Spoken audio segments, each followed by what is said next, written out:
Once upon a time, far out in the deepest ocean, where the water was as blue as cornflower petals and clear as crystal, there stood the palace of the Sea King. He was a widower, and his aged mother kept the household with wise, gentle hands. She cared for his 6 daughters, born 1 year apart, and the youngest was the loveliest. Her skin was delicate as a rose petal, her eyes as blue as the deep sea, and she wore no jewels, only a wreath of fresh white lilies. Quiet and thoughtful, the little mermaid sat for hours in her garden of red flowers, listening toward the world above and longing to see it. The water breathed around her like a soft lullaby. The sea whispered softly, and hope glowed like a small star.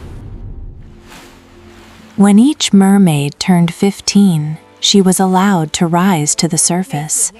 The eldest went first, and when she returned, her eyes shone as she told of moonlight on the water, proud masted ships, and music drifting over the waves.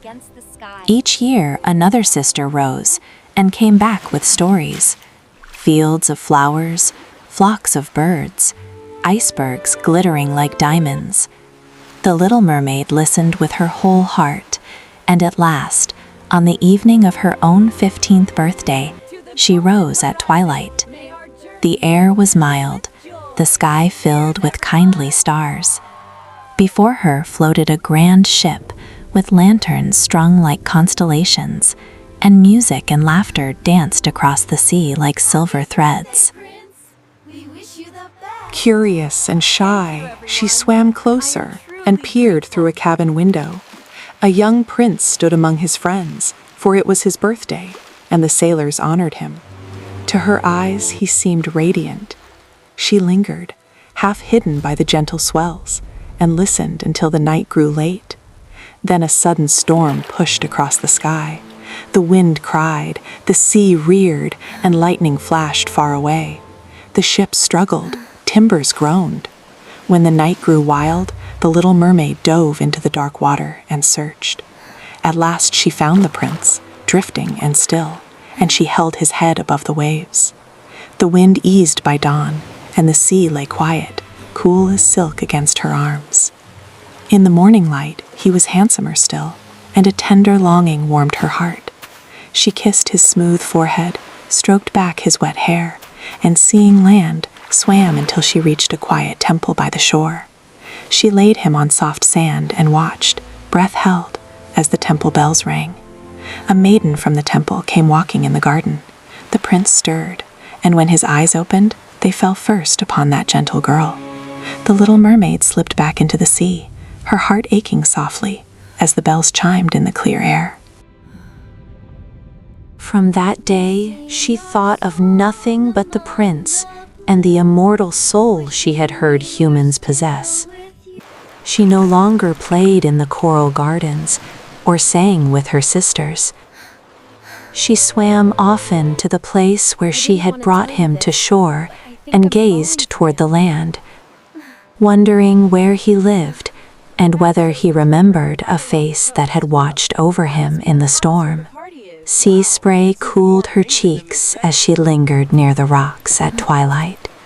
At last she confided in one sister, and soon all knew.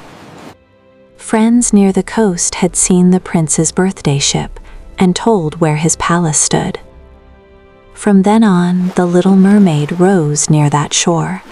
She watched him walk in the gardens and ride his horse along the sands. Though she never drew near, a bittersweet joy touched her each time she glimpsed him. The wind from the land smelled of pine and roses.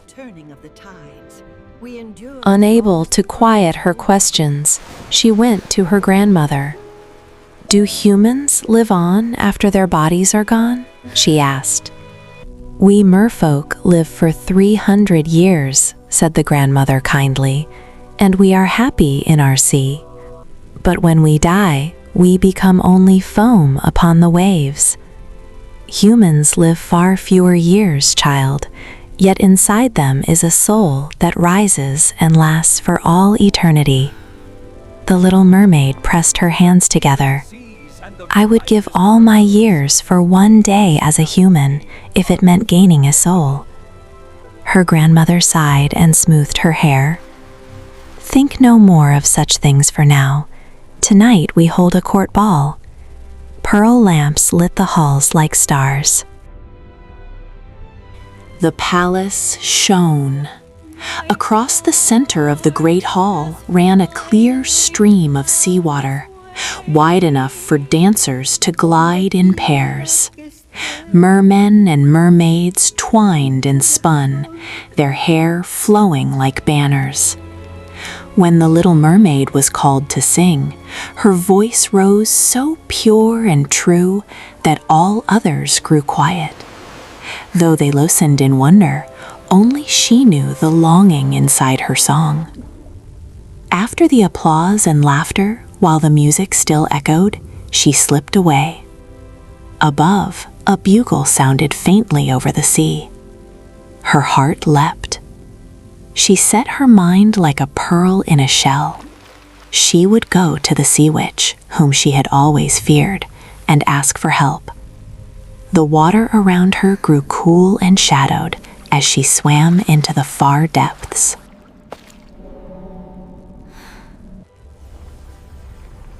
She came to the farthest place, where the water lay dark and twisted plants waved slowly.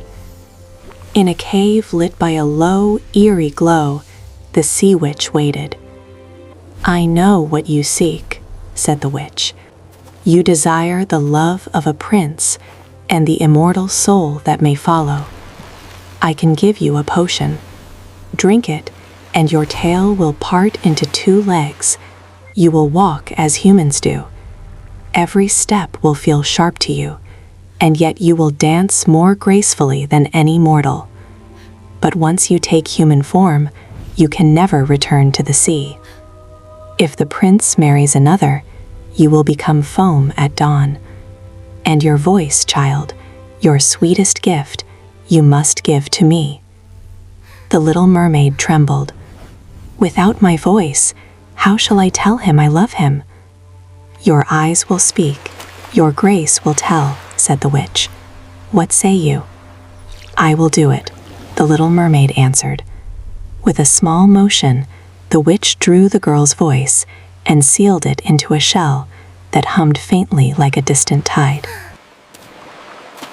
The little mermaid swam to the shore by night and drank the potion. A heat swept through her, bright and swift, and she fell into a gentle sleep on the sand. At sunrise she woke, and where her tail had been, 2 slender legs trembled. The prince walked the beach and found her. Who are you, maiden? How came you here? He asked, lifting her gently.